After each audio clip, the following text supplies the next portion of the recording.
ಮಗು ಹುಟ್ಟುವ ನಕ್ಷತ್ರ ಆ ಮಗುವಿನ ಇಷ್ಟದೇವರು ಅಂತ ನಮ್ಮ ದೇಶದಲ್ಲಿ ಇನ್ನೂ ತಿಳ್ಕೊಂಡಿಲ್ವಲ್ಲಪ್ಪ, ಎಂಥ ದೊಡ್ಡ ದುರಂತ. ನಕ್ಷತ್ರ ಅಂದರೆ ಹೆಸರು ಕಟ್ಟಕ್ಕೊಂದು ಗುರುತು ಅಂತ ತಿಳ್ಕೊಂಡಿದ್ದೀವಿ ಹೊರತು ಮಗುವಿನ ಇಷ್ಟದೇವರು ನಕ್ಷತ್ರ ಅಂತ ತಿಳ್ಕೊಂಡ್ರೆ ಇದರ ಅರ್ಥ ಗೊತ್ತಾಗತ್ತೆ. ಹಾಗಿರಬೇಕಾದ್ರೆ ಆ ಇಷ್ಟದೇವರನ್ನು ಪ್ರಾರ್ಥನೆ ಮಾಡ್ತಕ್ಕಂತಹ ಒಂದು ಲೆಕ್ಕಾಚಾರಕ್ಕೆ ನಕ್ಷತ್ರದಲ್ಲಿ ಯಾವುದೇ ಮಗು ನಕ್ಷತ್ರ ಹುಟ್ಟಿದ್ದರೂ ಆ ಮಗುವಿಗೆ ದೇಹವನ್ನು ಬಳಸುವ ಕ್ರಮವನ್ನು ತಂದೆ ತಾಯಿಯಾದರೂ ಹೇಳ್ಕೋಬೇಕಾ ಬೇಡವಾ? ಹೇಳ್ಕೋಬೇಕು ಗುರುಗಳೇ, ಹೇಳ್ಕೊಡ್ಬೇಕು. ಹೌದು. ಅವರೇ ತಿಳ್ಕೊಂಡಿಲ್ಲ, ಮಕ್ಕಳಿಗೇನು ಹೇಳ್ಕೊಡ್ತಾರೆ? ಯಾಕೆಂದರೆ ಅವ್ರು ಬಂದಿರೋದೇ ಜೀವನಕ್ಕೆ ಸುಳ್ಳು. ಏನು ಸುಳ್ಳು?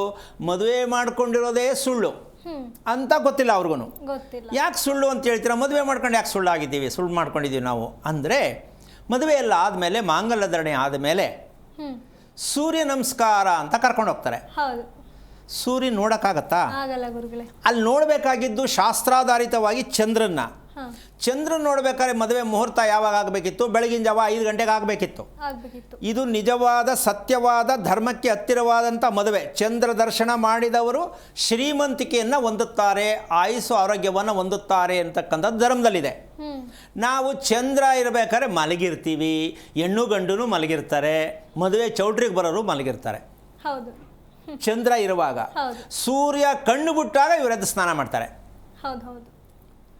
ಮದುವೆಗೆ ಯಾವ್ದು ತೋರಿಸ್ಬೇಕಿತ್ತು? ಚಂದ್ರನ ತೋರಿಸ್ಬೇಕಿತ್ತು. ಇಲ್ಲಿ ಮಗು ಹುಟ್ಟಿದ್ರೆ ಚಂದ್ರನ ತಗೋತೀವಿ, ಮನೆ ಕಟ್ಟಬೇಕಾದ್ರೆ ಚಂದ್ರನ ತಗೋತೀವಿ, ನಾವು ನೆಮ್ಮದಿಯಾಗಿರ್ಬೇಕಾದ್ರೆ ಚಂದ್ರನ ತಗೋತೀವಿ. ಆದರೆ ಮದುವೆನಲ್ಲಿ ಸೂರ್ಯನನ್ನು ನಾವು 11 ಗಂಟೆಗೋ 10:30 ಗಂಟೆಗೋ ನೋಡೋಕ್ಕೆ ಆಗಲ್ಲ. ಆವಾಗ ಹೋಗ್ಬಿಟ್ಟು ಗಂಡು ಹೆಣ್ಣು ಕರ್ಕೊಂಡೋಗಿ ಸೂರ್ಯನ ಪೂಜೆ ಮಾಡಿಸ್ತಾರೆ. ಹೌದು, ಮಾಡಿಸ್ತಾರೆ. ಈಗ ಸುಳ್ಳಾಯ್ತಾ ಇಲ್ವಾ?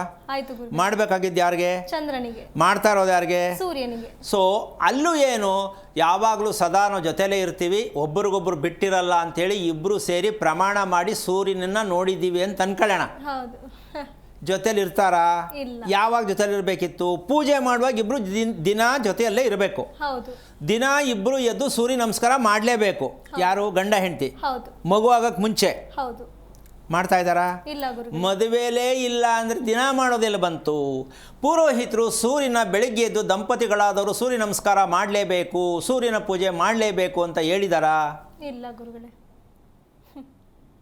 ಈಗ ಒಳ್ಳೇದಾಗಬೇಕು ಅಂದರೆ ನಾವು ಸೂರ್ಯನೇ ನಮಗೆ ಬೇಡ ಅಂದಮೇಲೆ ನಮ್ಗೆ ಒಳ್ಳೇದು ಹೆಂಗಾಗತ್ತೆ? ಆಗಲ್ಲ ಗುರುಗಳೇ. ಅಲ್ವಾ? ಯಾಕೆ ಅಂದರೆ ಈ ಸೂರ್ಯನ ಯಾಕೆ ಪ್ರಧಾನವಾಗಿ ತಗೋಬೇಕು ಅಂದರೆ, ಮನೆಗೆ ಅತಿ ಮುಖ್ಯವಾಗಿ ಪ್ರತಿಯೊಂದಕ್ಕೂ ನಮಗೆ ಆರೋಗ್ಯ ಅಭಿವೃದ್ಧಿಯನ್ನು ಕೊಡ್ತಕ್ಕಂತಾನೆ ಅವನ ಸೂರ್ಯ. ಯಾಕೆಂದರೆ ಇವತ್ತು ಗಿಡ ಮರ ಪ್ರತಿಯೊಂದು ಸೂರ್ಯನ ಕಿರಣವೇ ಅದಕ್ಕೆ ಆಹಾರ. ಹೌದು. ಅಂತಹ ಸೂರ್ಯನನ್ನು ನಾವು ನಮ್ಮ ದೇಹಕ್ಕೆ ನಮ್ಮ ಮನೆಗೆ ನಾವು ಒದಗಿಸ್ಕೊಳ್ಳಿಲ್ಲ ಅಂದರೆ ಸಂತೋಷವಾಗಿರೋಕ್ಕಾಗಿದೆಯಾ ಅಂತ ನೀವೇ ಪ್ರಶ್ನೆ ಹಾಕ್ಕೊಳ್ಳಿ. ಇದು ತಂದೆ ತಾಯಿ ಮಾಡುವಂತಹ ಮದುವೆ ಆಗಿರ್ತಕ್ಕಂಥವ್ರು ಮಾಡ್ಕೊಂಡು ಬಂದಿರತಕ್ಕಂಥ ತಪ್ಪು. ಪ್ರತಿದಿನ ನಮಸ್ಕಾರ, ಸೂರ್ಯ ನಮಸ್ಕಾರ ಇಲ್ಲ. ಪ್ರತಿದಿನ ಜೊತೆಯಲ್ಲಿ ಪೂಜೆ ಇಲ್ಲ. ಅಂದ ಮೇಲೆ ಹುಟ್ಟೋ ಮಗು ನಿಮ್ಮದಲ್ಲ.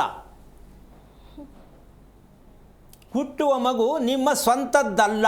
ಅಂದರೆ ನನ್ನ ಮಗ ನನ್ನ ಮಗಳು ಅಂತ ಹೆಸರಿಡ್ತೀರ, ನಿಮ್ಮ ಮಾತೇ ಕೇಳಲ್ಲ ಅದು. ಯಾಕೆ? ಸುಳ್ಳು. ದೇವರ ಹತ್ರ ಪ್ರಮಾಣ ಮಾಡಿ ಮದುವೆ ಮಾಡಿಕೊಂಡರು ನೀವು ಸೂರ್ಯ ನಮಸ್ಕಾರನೇ ಮಾಡಲಿಲ್ಲ ಅಂದರೆ ನಿಮ್ಗೆ ಹುಟ್ಟೋ ಮಗು ನಿಮ್ಮ ಮಾತನ್ನು ಸುಳ್ಳು ಮಾಡುತ್ತೆ, ನಿಮ್ಮನ್ನು ಸುಳ್ಳು ಮಾಡುತ್ತೆ, ನೀವು ಹೇಳೋದನ್ನ ಕೇಳಲ್ಲ, ನಿಮ್ಮ ಇಷ್ಟಂಗೆ ನಡ್ಕೊಳ್ಳಲ್ಲ. ಆಯ್ತಲ್ಲ ಪನಿಷ್ಮೆಂಟು? ಆಯ್ತು ಆಯ್ತು. ಯಾರು ಮಾಡ್ಕೊಂಡಿರೋ ತಪ್ಪು? ಅವರೇ, ಪೋಷಕರೇ ಮಾಡ್ಕೊಂಡಿರೋದು. ತಂದೆ ತಾಯೇ ಮಾಡಿ ಮಕ್ಕಳನ್ನ ಈ ಮಟ್ಟಕ್ಕೆ ತಂದು